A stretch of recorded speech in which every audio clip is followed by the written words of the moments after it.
Tucker's disability came from, he had a really big seizure when he was about 3.5 years old. So, and it happened in the middle of the night. So he didn't breathe very well. So the injury he has is, they called it an anoxic brain injury. It's like if you were drowning and didn't breathe for a long period of time. And it kind of affects, every aspect about him. He can't walk. He can't really talk. He can't feed himself. He's still wearing diapers at 11 years old almost. So, so he's kind of every aspect of his being has been kind of physically affected. And he also has seizures. He continues to have seizures. He has about 15 every day. We have to take care of him 24/7 every single day. So from the minute we wake up in the morning, we have to change him, we have to dress him, we have to make his breakfast, we have to feed him, we have to help him to move from one place to another. Literally, we bathe him, we play with him. Every single aspect of his life is challenging, and it's particularly getting a little harder now that he's getting older. He's about 80 pounds now, so we have to carry him upstairs to take a bath. He's kind of like having an 80-pound, 6-month-old baby.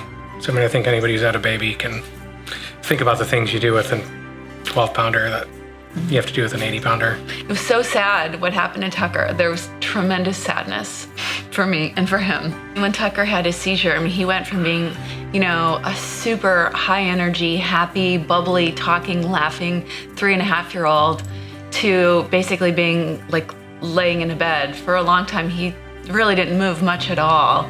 When Tucker was very young, we were looking for somebody to help be a caregiver around our house. And there's a school over here that teaches physical therapy. So Deb posted an ad there saying, we're looking for some help. And the woman who became one of our caregivers told us this program is going to be starting up and maybe you guys should look into it. So I think that's why we knew about it.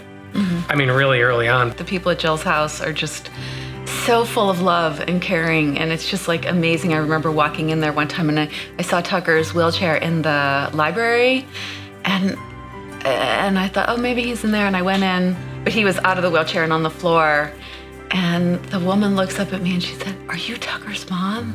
I said, "Yeah," and she's like, oh, "He just brings me so much joy."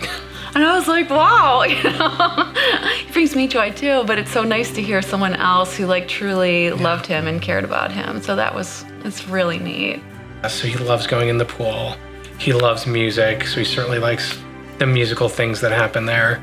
But I think the thing that's really special to him is the people that know him and welcome him, and get up close into his face and have a conversation with him. I think that's probably the thing that's the most enjoyable to Tucker is that the people know him and care about him. And he gets so much attention. He gets nonstop attention when he's at Jill's house. So he really, I think as soon as he gets there, you can sense that he's just happy. And I think he knows okay, cool, people are going to be playing with me and hanging out with me and, reading to me and praying with me and playing music with me and just being with me. And that's what makes a difference in his world.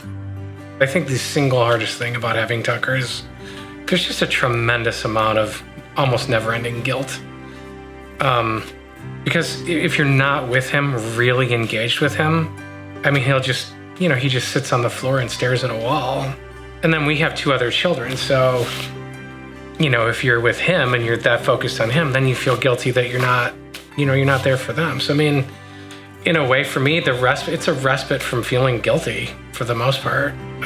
Which is so true. May sound negative, but it's really a huge blessing to not feel that burden for a couple of days.